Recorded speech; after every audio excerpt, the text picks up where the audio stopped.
देखिए, ना ये घटना जो भगवान बुद्ध और अंगुलीमाल के बीच घटी, ना ये सब्जेक्टिव रियलिटी में आती है, ना परसेप्टिव रियलिटी में आती है, ये कॉस्मिक हैपनिंग में आती है। It simply happen.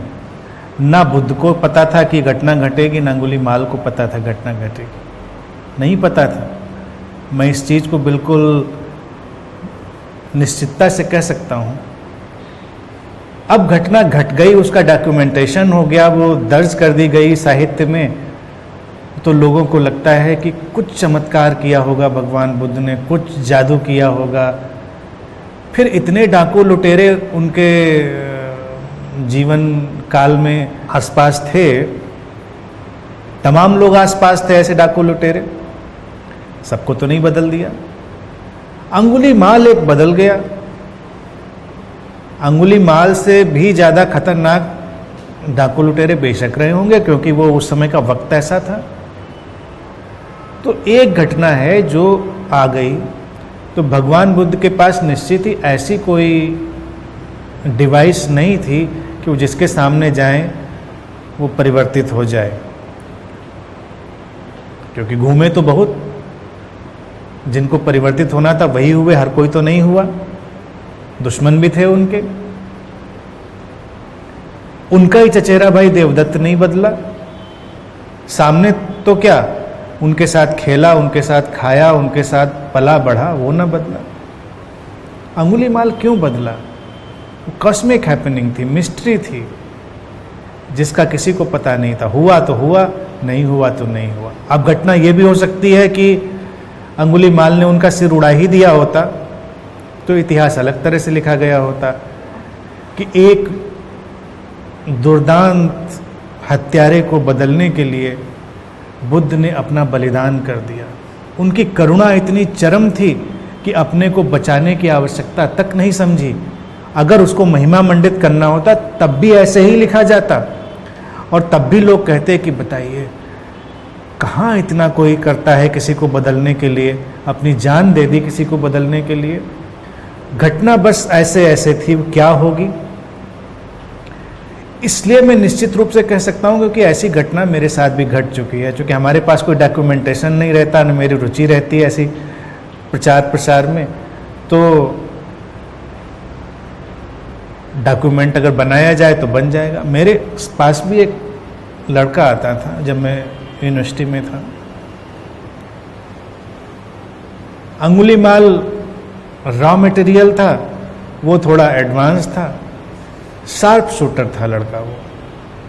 सभी लोगों को पता है, एक वक्त था जब एलयू बड़ा ही ऐसा गढ़ बन गया था लोगों का, क्रिमिनल्स का। उसने मर्डर्स भी किए थे कई सारे, लोगों को पता था। पता नहीं कैसे वो मुझसे टकरा गया और उसको क्या लगा कि बड़ा प्रभावित हो गया, मेरे कमरे में आने लगा। मुझको पता नहीं, मैं इतनी जानकारी रखता नहीं था कि ये तो सारी बाद में पता चली मुझे बात की वो शार्प शूटर था, मर्डर कर चुका था। वो आने लगा और यकीन माने क्या उसके अंदर हुआ वो मैं नहीं जानता, लेकिन मैंने तो कुछ नहीं किया था। वो कॉस्मिक हैपनिंग होगी।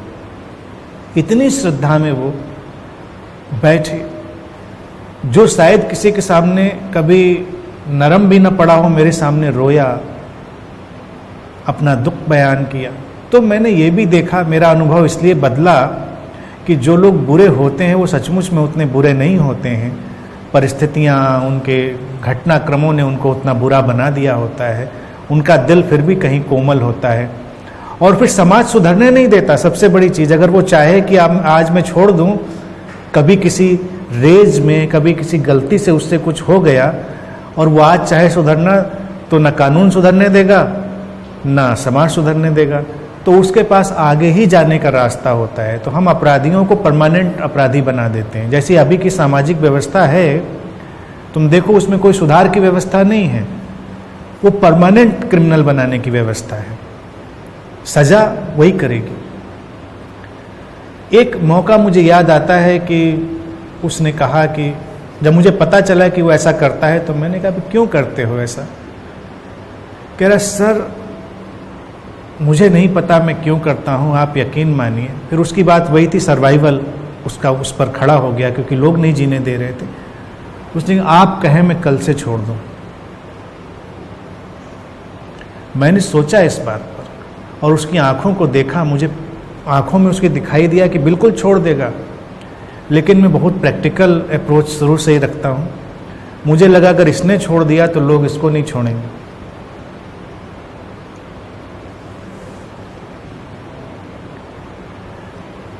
मैंने इतना ही कहा, मैंने कहा देखो रास्ता तो ठीक नहीं है,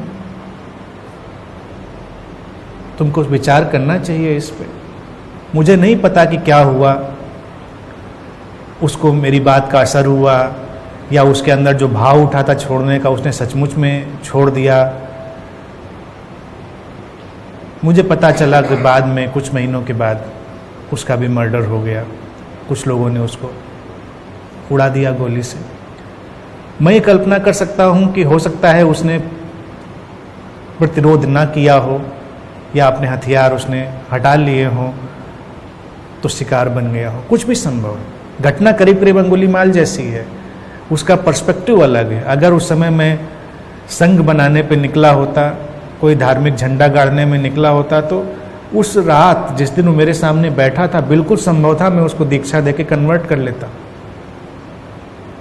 कल को अखबार में फोटो छप सकती थी कि एक साहब शूटर एक मॉन्क बन गया, कन्वर्ट हो गया। घटनाएं होती हैं, लेकिन वो किसी के कहने, किसी के हाथ में। उसके बाद तमाम लोग मुझसे मिले और समाज में क्या क्या है, मैं क्या कर सकता हूँ? कोई कुछ नहीं कर सकता। तो चूंकि भगवान बुद्ध को अपने संघ का, धर्म का प्रचार करना था, तो ये घटना एक हाईलाइटेड घटना की तरह से कोट करी गई बुद्धिस्ट लिटरेचर में। मेरी दृष्टि में इस घटना का कोई महत्व नहीं। ये एक सामान्य घटना है जो किसी भी तरफ जा सकती थी, इधर या उधर। वो घट गई तो उसको अपने क्रेडिट में लिया जा सकता है। अब ये लड़का मेरे पास आ रहा था, दो घटनाएं हो सकती थी कि वो बहुत प्रभावित था, कल को मुझसे नाराज हो जाता, अपना रिवॉल्वर निकालता, दो गोलियां मुझ में ही दाग देता, क्योंकि वो शार्प शूटर था, काम ही यही कर रहा था। तो ये घटना सुनाने के लिए आज मैं यहां नहीं होता, इतिहास अलग तरह से लिखा जाता। तो बहुत सारी ऐतिहासिक घटनाएं मैं समझता हूं बस ऐसी ही हैं, उनका किसी भी मिस्ट्री से कुछ लेना देना नहीं। पूछना चाह रहा हूँ वो एक कॉस्मिक एस्पेक्ट में आपने उसको कह दिया, मैं इसको दूसरी तरह से पुट करता हूँ कि इनर हार्मनी में भी हम बैठे और आपका ये सजेशन आया कि आपके नाम से डिवाइन स्माइल है और फूल खिल रहा है। ये हमारी परसेप्टिव रियलिटी है कि फूल खिल रहा है, ये हमारी सब्जेक्टिव रियलिटी में घटना अनुभव घटा कि ये सब्जेक्टिव रियलिटी की अनुभव मुझे घटा। क्या ये एक्चुअल रियलिटी है कि हाँ वाकई में हमारे अंदर ऐसी एनर्जी बॉडी है जहाँ हम आनंदित हैं और उसकी भी है, इसको अब बताइए। ये आखिरी बात आज की करता हूँ, ये बहुत ही इम्पोर्टेंट प्रश्न है। ये न सब्जेक्टिव है, न ऑब्जेक्टिव है, न परसेप्टिव है, ये अल्टरनेटिव रियलिटी है। अल्टरनेटिव रियलिटी है जब हम कहते हैं इनर हार्मनी के तुम्हारे शरीर के अंदर कुछ फूल खिल रहे हैं, तो यकीन मानिए कोई फूल वूल नहीं खिल रहा है। एक सजेशन है कि कुछ खिलने की भाव दशा, वाइजली अगर उसको पकड़ेंगे, एक खिलावट, जैसे खिलने का भाव, फ्लावरिंग। अब लैंग्वेज में तो हमने कहा कुछ फूल खिल, अब कोई खिला ही ले फूल तो कितनी मुश्किल में पड़ जाएगा कि हमारे तो यहाँ खिलाया और फिर किसी के साथ नहीं बैठेगा, भैया मुरझाया जा रहा है मेरा।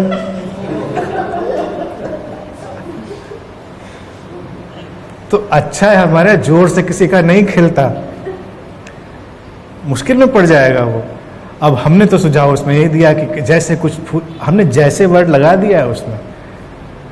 हमारी बातें हमेशा बहुत प्रैग्मेटिक रहती हैं, हमेशा ध्यान रखना प्रैक्टिकल। जैसे वर्ड लगाया है सजेशन में, अगर मैं कहता है कि तुम्हारे अंदर कुछ फूल खिल रहे हैं, तो कोई गुलाब, कोई कमल, कोई बेला और पता नहीं क्या क्या खिलाता, और कोई डिप्रेशन में भी चला जाता कि हमारा तो बड़ा छोटा सा खिला है, और कोई बड़े गुमान में, अरे हमारे फूल देखो क्या है। तो उससे कोई लेना देना नहीं। ये केवल इशारा है कि जैसे जैसे फूल खिलता है और उसकी फ्रेशनेस होती है, उसका जो ढंग होता है, उसकी जो ताजगी का, अलाइवनेस का, तो ऐसे ही कुछ हमारे अंदर अलाइवनेस, कुछ फ्रेशनेस और वो एनर्जीज पे असर पड़ सकता है। अगर हम अपनी जो इनर एनर्जीज हैं अगर उनकी बात करें तो yes, there are inner energies, वो एक्चुअल रियलिटी है।